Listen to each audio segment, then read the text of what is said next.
high, the review exercise 2, the force of interest.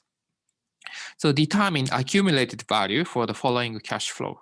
Assume that the force of interest is given by the delta t is equal to 0.05 plus 0.02 t.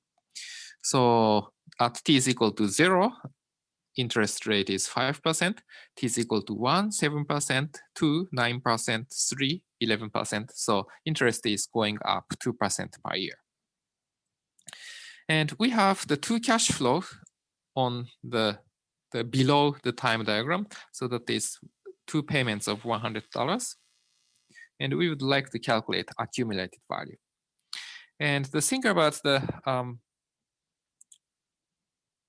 accumulation function. So accumulation function, the value is A0 at time 0, and A1 at time 1, A2 at time 2, and A3 at time 3. So this isn't really cash flow, but the A0 is equivalent to A1. A0 at time 0 is equivalent to A1 at time 1, and A of 2 at time 2, and A of 3 at time 3.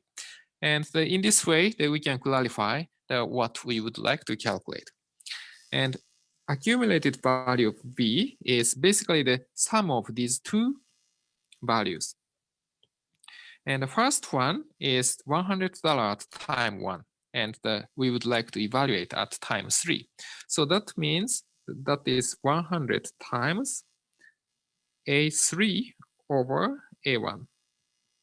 Maybe to distinguish color, maybe we can just change the color to green here.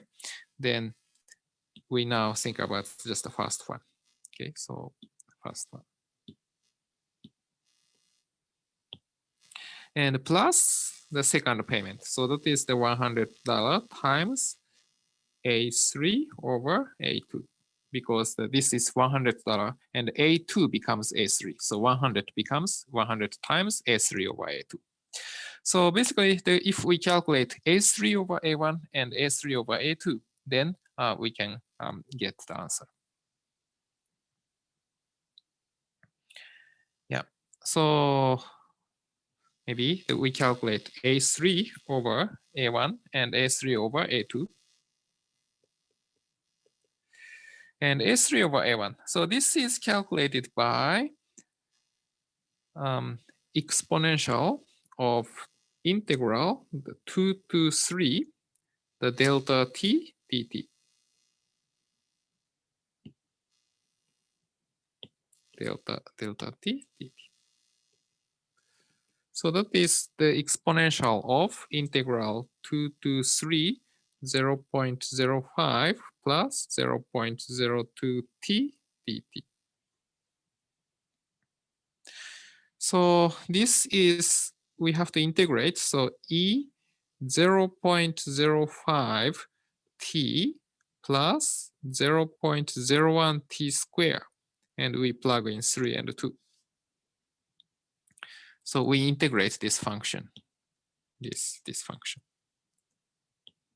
Then this is what? This is equal to,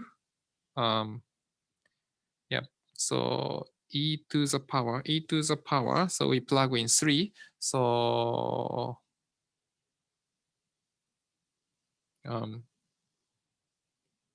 0.05 times 3, so 0.15, and plus we plug in 3, so 0.09,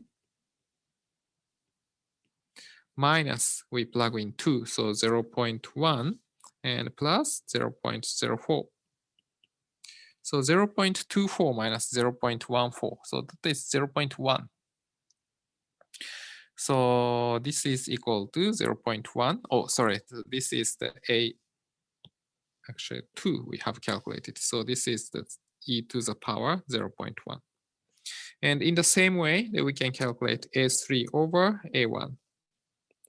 Then this is e to the power 1 to 3, the delta t dt.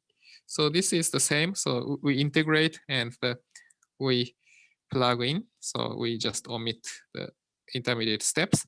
Then you plug in 3, then we got the same thing, 1.05 plus 0.15 plus 0.09. And minus, we plug in 1 in this equation. So this is 0.05 plus 0.01, so 0.06. So 0.24 minus 0.06, so 0.18. So this is equal to e to the power 0.18. So now that we take the summation, so this AB is equal to 100 times the e to the power 0.1 plus e to the power 100 times e to the power 0.18. So this becomes 119.72 plus 110.52, or the other way around. So 101. So 100, yeah, I would say the 110.52 plus 119.72. So this is equal to $230.24. So this is the answer for the question.